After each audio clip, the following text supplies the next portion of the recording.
Ojalá, ilusión compartida, deseo vivo, esperanza que convoca voluntades. Mejor aún, compromiso,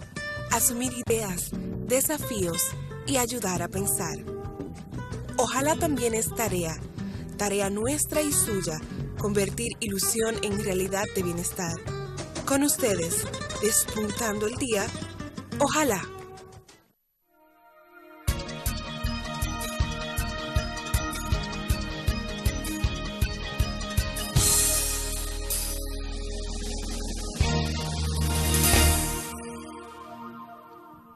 Saludos, amigas y amigos de este espacio, dominicanas y dominicanos.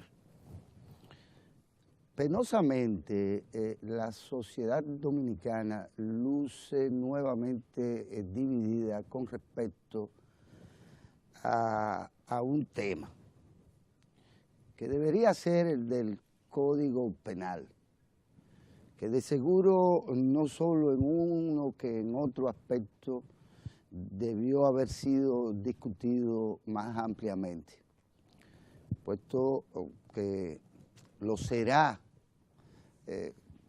con posterioridad a su aprobación definitiva, como anteriormente ha sucedido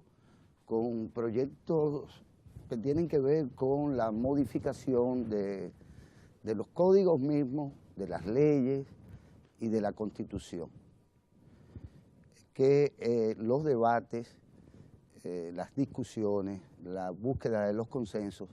no se llevan a cabo como parte de la búsqueda de un texto que nos satisfaga a todos o a la mayoría de los ciudadanos y ciudadanas, sino que aprobados ya finalmente por el Congreso de la República, diputados, senadores electos para estos fines, cada cierto tiempo, pues cumplen de alguna manera con su función de elaboración de las leyes que requiere el país, sino que con posterioridad a que esto se haga, cuando ya se supone que se ha agotado una discusión tolerante, una discusión democrática, un estudio o estudios ponderados sobre el texto o el artículo o la ley de qué se trate, sino que luego de aprobados e incluso promulgados por el Poder Ejecutivo muchas veces, pues es cuando se inicia el debate de estos temas. Un contrasentido, porque el procedimiento lógico normal es que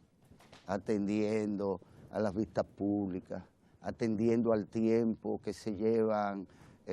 los debates a través de los medios de comunicación, atendiendo a las opiniones de todo el que las tenga, esto debería hacerse previamente, pero no. Esto es el caso del famoso Código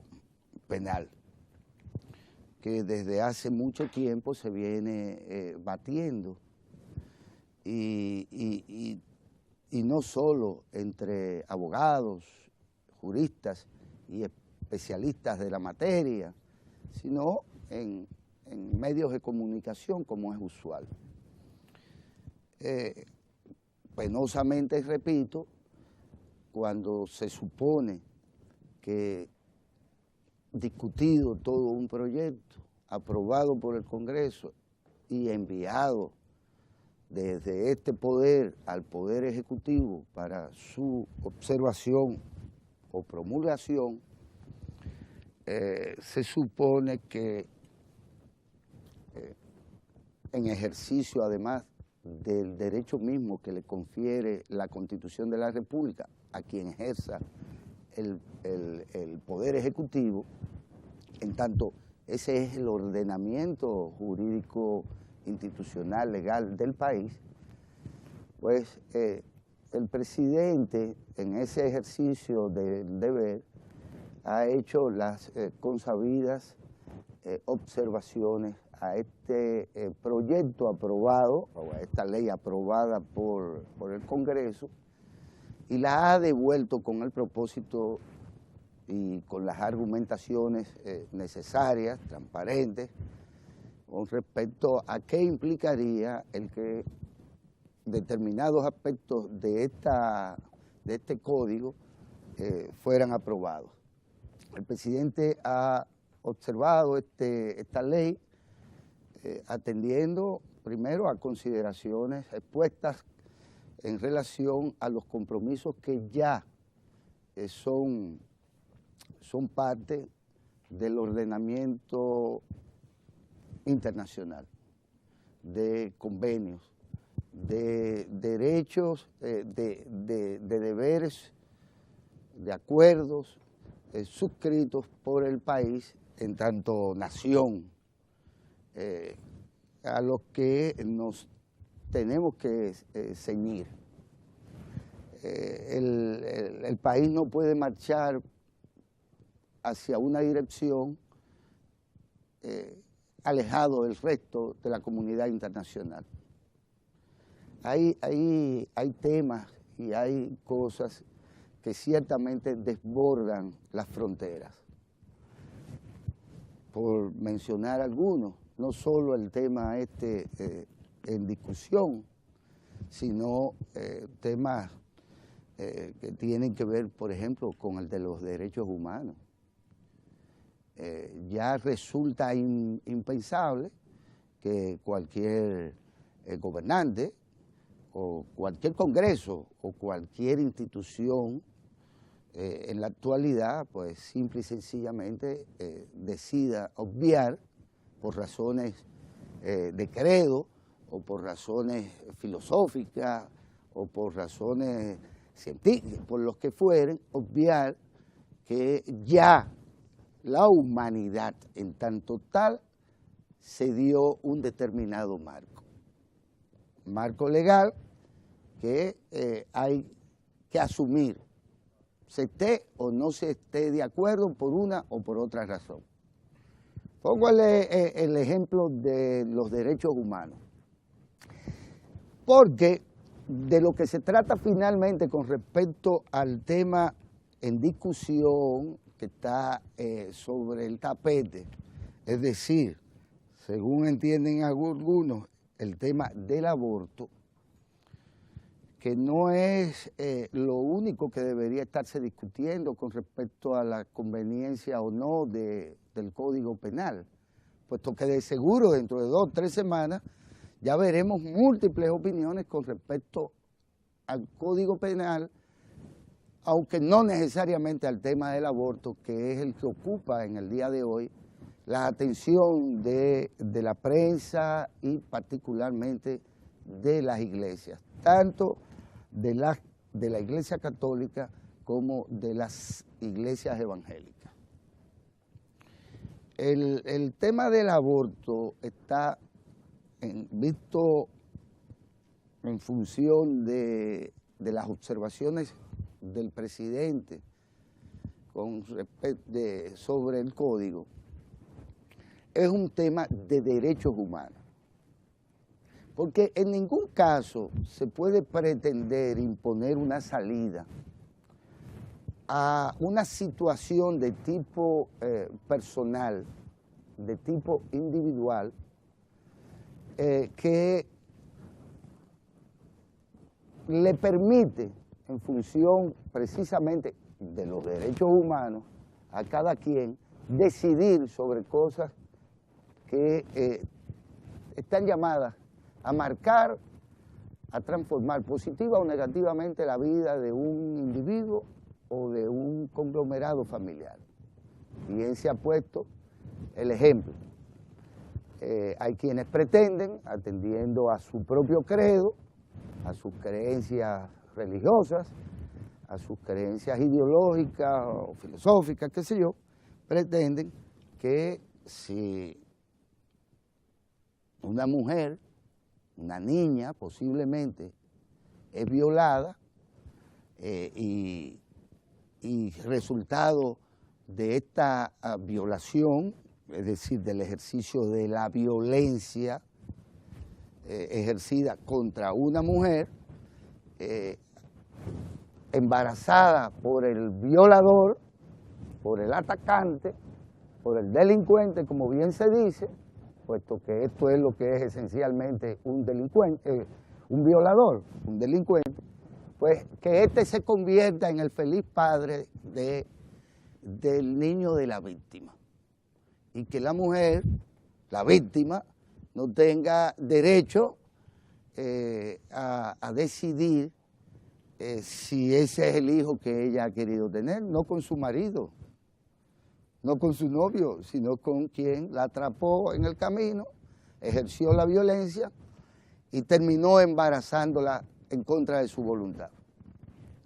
Pretender que todo el mundo tiene derecho a decidir a partir del código o de los códigos, a decidir la suerte de esa madre y al mismo tiempo la suerte de esa criatura que bien puede llegar a ser viable o no,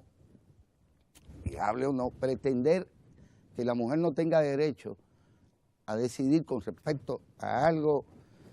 de su absoluta incumbencia, puesto que esto es tan simple como esto.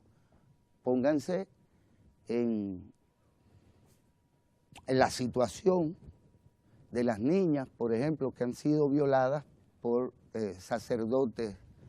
de distintas confesiones. Entonces usted, además de ser violado, usted tiene que parirle a Huesolosky o parirle a un cura, a un pederasta. Además de haber sufrido la agresión, además de eso, él se debe convertir en el padre de su hijo. Todo esto porque hay quien decide ateniéndose a sus propias consideraciones, que ella no tiene derecho a decidir si quiere parir o no una criatura que es el resultado de una violación. Y ese es el caso específico de la violación. Pero ¿a quién se le podría ocurrir que la mujer, en ejercicio de sus propios derechos humanos, no tiene derecho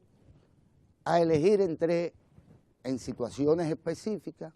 como tendría también que decidirlo el personal médico que la estuviera atendiendo,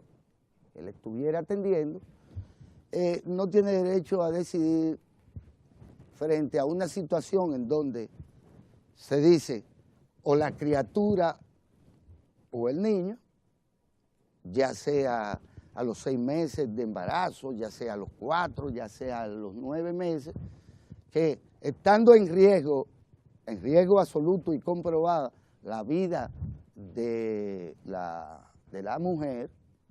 pues que ella tampoco pueda decidir, ni su marido,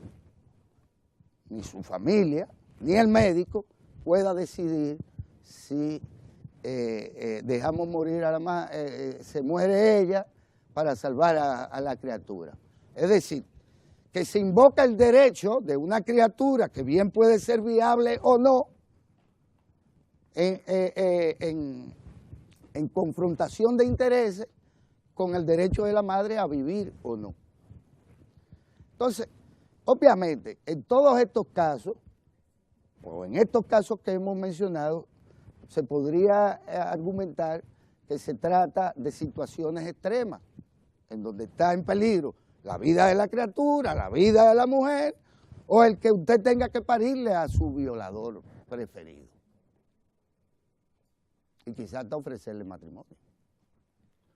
O pedirle que le mantenga a su hijo hasta que tenga mayoría de edad. Podría decirse que estas son situaciones extremas. Y es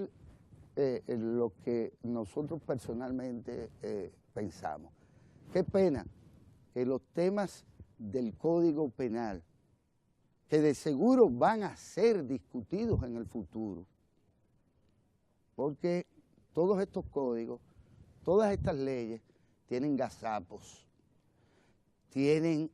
debilidades, muchas de ellas dejadas ahí para luego ser invocadas como parte de las estrategias de los abogados para ganar o perder un caso. Porque por aquello de que quien hace la ley, hace la trampa. Y eso es bien sabido. Es una pena que esos aspectos que sí tienen que ver con muchos aspectos, no solo con las excepciones que hemos referido a propósito del tema del aborto, no sean discutidas o no hayan sido debidamente o ampliamente discutidas en el proceso de la discusión en el Congreso o de la búsqueda de consenso a nivel de la sociedad con respecto a algo que nos va a regir para más situaciones que las que tienen que ver con el derecho de la mujer a decidir cosas que única y exclusivamente le competen, o a decidir el derecho de la mujer en esos casos excepcionales a si quiere vivir o no. Y estamos hablando de una mujer que bien podría ser la madre de otros hijos, no solo la de la criatura que podría llegar a ser viable o inviable. Porque cuando se habla de las estadísticas, por ejemplo, de muerte o de riesgo de las parturientas, en el país bien se sabe que uno de los compromisos de la sociedad en su conjunto con respecto a la mujer parturienta es el de reducir sustancialmente, el alto índice de mortalidad materno-infantil. ¿Qué quiere decir esto? Que todos los días en nuestros hospitales, por una o por otra razón, se mueren madres y se mueren criaturas. Tanto que para la OPS, la Oficina de la Panamericana de la Salud, o para la OMS, la Mundial, resulta a veces inaceptable o inentendible que en nuestros países del tercer mundo mueran tantas madres en este proceso de concepción y cuidado de sus crías, de las criaturas, o por igual mueran tantas mujeres. De manera tal que el tema de la mortalidad de madres y de hijos fundamental de nuestra sociedad no tiene que ver con que un violador embarace a su víctima y con que la víctima no quiera que ese sea el flamante padre de sus hijos, de su hijo. Porque pueden ser varios, podrían salir quíntuples y sería el padre, el violador, de 2, de 3, de 4, hasta de 5 de los posibles hijos, porque nadie ha dicho que es uno. Bien pueden ser mellizos, o gemelos, o trillizos, o quintillizos, entonces el violador sería el padre de los quintillizos de la víctima. Pero resulta ser que ahí no es donde está el gran problema de la mortalidad materno-infantil. Y si usted se mete a discernir sobre la mortalidad materno-infantil en los abortos ilegales que se practican por decenas diariamente, en la mayoría de los casos en clínicas, no en hospitales públicos, en clínicas, y no importa durante cuántas semanas de embarazo se tenga, o no importa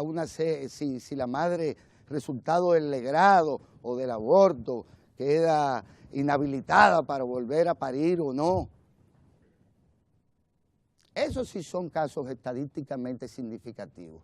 Muy pocos son los casos en donde se contemplan las excepciones. Sin embargo, la discusión sobre el código, observado por el presidente de la República, en el ejercicio constitucional de su derecho y su deber, nos remite al problema de si finalmente la madre tiene o no tiene el derecho a decidir este tema que le afecta particularmente a él. Mientras tanto, la institución aborto en este país es cotidiana y se practica a borbotones. Y los ricos a veces hasta sacan sus hijos a practicarse este tipo de procedimientos fuera, mientras los pobres se tienen que exponer a que sean matarifes, carniceros, los que le practiquen abortos a nuestras mujeres, o a las mujeres que sus circunstancias las conducen a preferir no tener una criatura que en general no han deseado concebir y demás.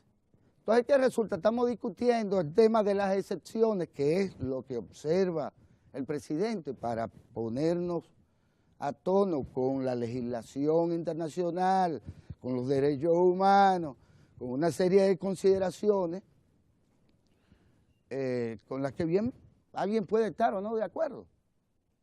porque esto es otra cosa. Tampoco podemos suponer que haya que ponerse de acuerdo en el 100% de los casos. Siempre habrá gente que si usted le aprueba el aborto, lo va a rechazar, y que si usted lo rechaza, lo va a promover o a incentivar o a argumentar su viabilidad o su posible legalidad. Qué pena que los aspectos esenciales, que de seguro no es el referido al aborto y que posiblemente ya han sido consensuados, pero desconocidos por la mayoría de los ciudadanos y ciudadanas del país, no sean los que ocupen la atención tanto de católicos y evangélicos, que con respecto a este tema posiblemente tienen posiciones fuera de época ya. Como es fuera de época el pretender que la gente no use preservativos, o el pretender que no se eduque sexualmente a nuestros niños y niñas en las escuelas, para evitar precisamente el riesgo de los embarazos indeseados y las consecuencias de los abortos ilegales. O el tener que sacar a una niña, a una jovencita, cuyo delito fue el de tener relaciones sexuales con otro jovencito y salir embarazada y quedar condenada a que la boten del colegio católico o evangélico en donde ella estudiaba, porque tiene algo así como una especie de enfermedad. Salió embarazada. Porque a todo esto aquí hay envuelto en esta posición que se sostiene desde la tribuna religiosa una tremenda intolerancia y una tremenda insensibilidad frente a la situación de esas mujeres, niñas, jóvenes o adultas, que se puedan ver en situación de excepción porque su vida corre riesgo o por cualquier otra circunstancia. Mientras, por el otro lado, esta gente se dan el lujo de decidir quién estudia y quién no estudia en sus escuelas. Usted salió embarazada, usted no puede estudiar. Usted tiene que ir para su casa y usted hay que separarlo porque usted tiene una especie como de ¿cómo se llamaba esta enfermedad de la piel? Lepra, usted es una leprosa, condición, embarazada, que es lo que se hace en las escuelas católicas de este país y en los colegios evangélicos, y sirva esto de denuncia también, porque eso es violatorio a los derechos humanos de alguien que no está contemplado en ningún código, que el estar embarazada es una condición por la que usted merezca estar excluida de su grupo generacional o de su grupo escolar y demás. Habría que discutir el derecho de mucha gente aquí para violar los derechos humanos de no solo las criaturitas, sino de nuestras jovencitas o de nuestros jovencitos, a los cuales se les violan los derechos humanos por igual, a partir de consideraciones del dogma. Que esto sea discutido y que los políticos representantes del pueblo en el Congreso tengan el valor y la integridad de decirle al pueblo cada uno lo que piensa, de decirle si aquí no se debe enseñar, no se debe dar educación sexual en las escuelas, de decirle a las madres que están en riesgo de morir por un embarazo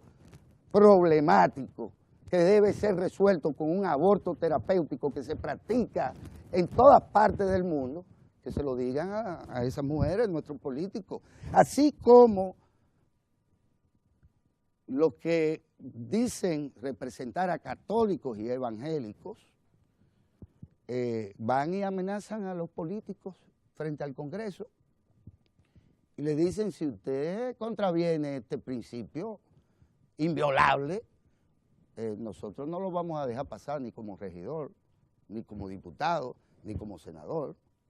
Bueno, pues que los políticos todos les digan a la población, francamente, que no se escuden en el silencio irresponsable y que le digan a la población cuáles son los argumentos y que cada quien los exponga.